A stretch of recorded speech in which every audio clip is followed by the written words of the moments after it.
Hello, I'm Suraj and I'll talk about this particular paper from Archive. The title of this paper is Heavy Neutrino Anti-Neutrino Oscillations in Quantum Field Theory.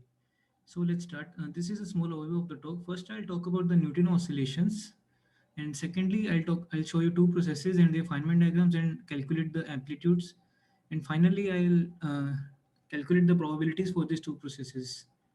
Okay. So neutrinos are neutrino Hamiltonian has two parts. First would be the free Hamiltonian, and second is the interaction Hamiltonian.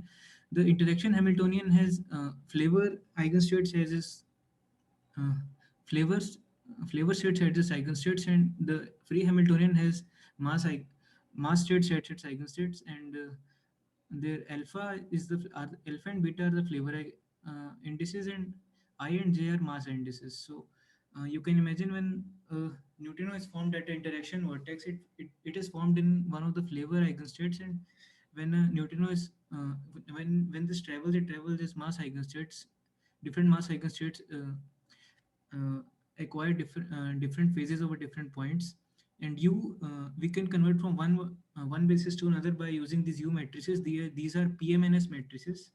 Next, we have these two processes. Okay, this is not exactly the interaction Hamiltonian, but this is just to see what are the terms that we'll see on the vertices here. You can see n bar and mu l. This is Lorentz invariant Hamiltonian. And the second part is the Hermitian conjugate of this, and W plus and W minus are Hermitian conjugates, and you can see mu is contracted with W mu is contracted with gamma mu, N alpha and L alpha are contracted here, and these are the Feynman diagrams. You can see the first one is the lepton number conserving process, and the second one is the lepton number violating process. That is because uh, in the first process we have one anti-lepton coming out and one lepton coming out, so the net lepton number remains conserved. Here we have two anti-leptons coming out, so net lepton number is, let's say, would be plus 2 or maybe minus 2. It would not be 0 basically. This particular state in both these processes is a long-lived state. We are dealing with heavy neutrinos here, so this particular vertex is displaced vertex, and these are all the momentas here. You can see. Now we'll write the amplitude for these two processes. The amplitude, this is a general expression for the Hamiltonian amplitude.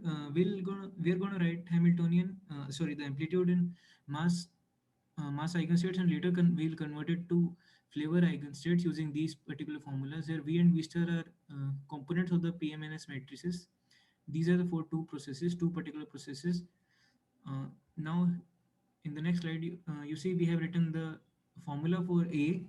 Here x here can be V or C for both the processes, for any of the two processes.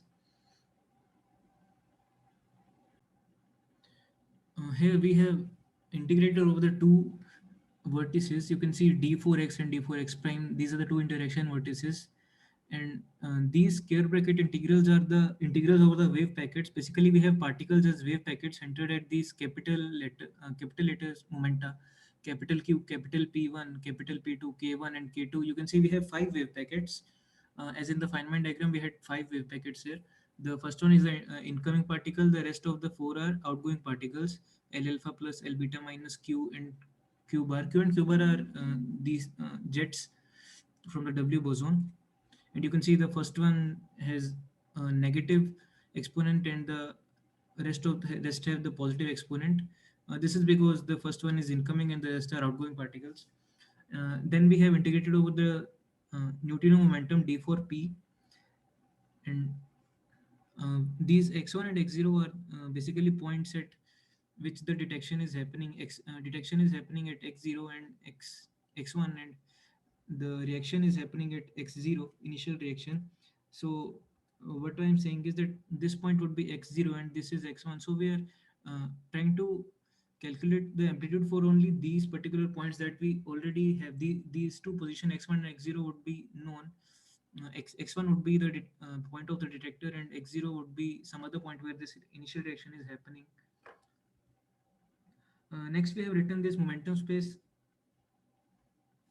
Uh, momentum space amplitude, and m contains all the other every all the other factors, and we have just written this particular factor out, 1 by p square minus m nu j squared.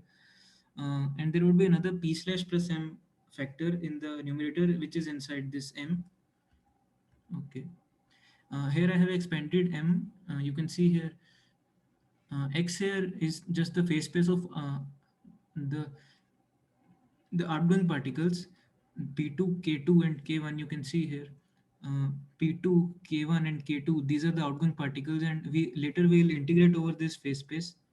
And in a way, we are trying to say is that we know Q and P1, so we would know capital P, sorry, P, and uh,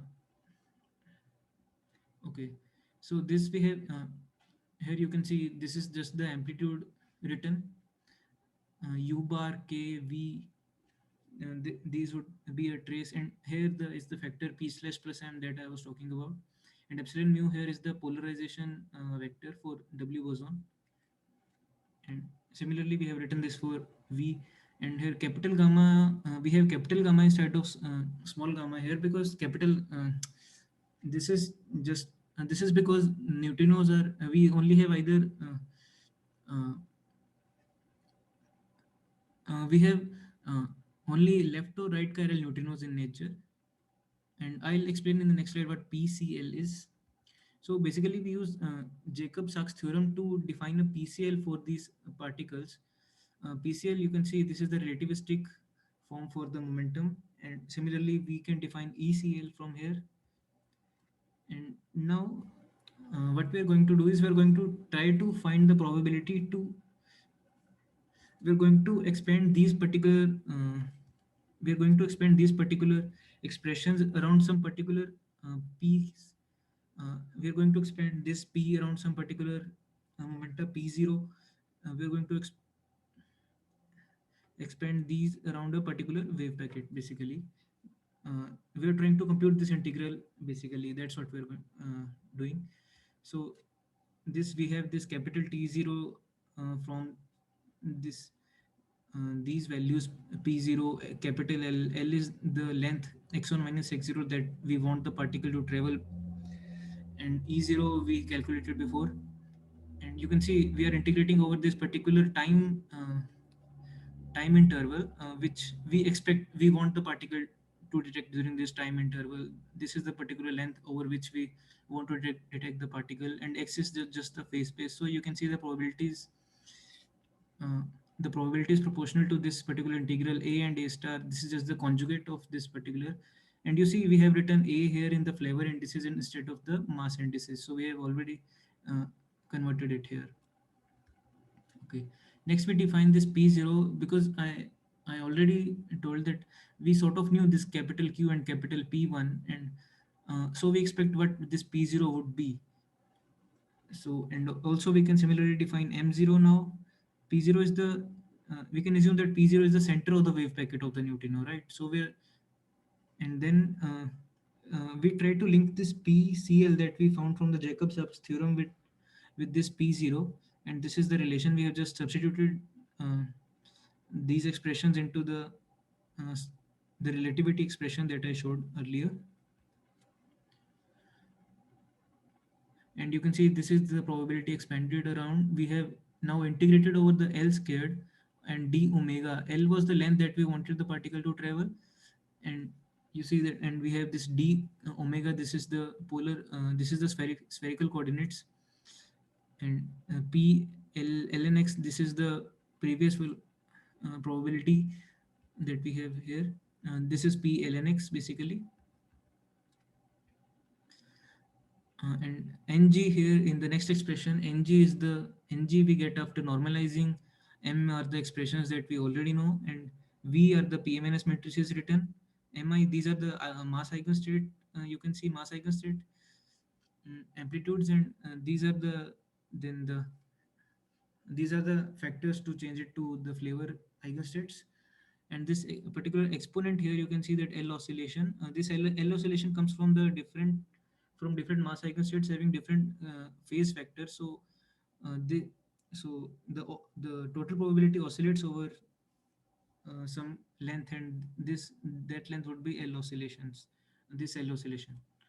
Okay, next we can simplify it even further, and we can uh, for the most general probability we can integrate over the phase space of the final state particles, and you can see we have now integrated over dxn.